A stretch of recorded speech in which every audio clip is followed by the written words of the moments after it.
Praise the lord. ప్రభు పేరిట మీ అందరికీ శుభాభివందనాలు తెలియజేసుకుంటున్నాను. ఈ దినము దేవునికి వాగ్దానం చూసుకున్నట్లయితే కీర్తన గ్రంథము 78వ అధ్యాయము 70 వచనంలో చూసుకుంటే, తన దాసుడైన దావీదును కోరుకొని గొర్రెల దొడ్డిలో నుండి అతన్ని పిలిపించానని దేవుని లేఖనం సెలవిస్తుంది.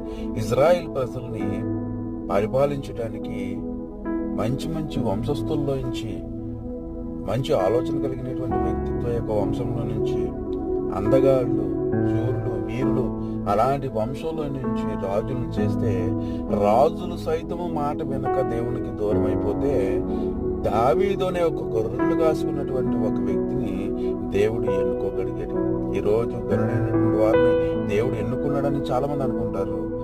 చదువుకున్నటువంటి వాళ్ళని ఎన్నుకున్నాడు అనుకుంటాడు, బాగా డబ్బున్న వాళ్ళని ఎన్నుకున్నాడు అనుకుంటారు. కానీ ఈ రోజు దేవుడు నీతో మాట్లాడుతున్నాడు. దీన స్థితిలో ఎవరైతే ఉంటారో, ఇబ్బందుల్లో ఎవరైతే ఉంటారో, దేవుడు వాళ్ళనే లేవనెత్తాలనుకుంటున్నాడు. అటు యోగ్యత నీకు నాకు మనందరికీ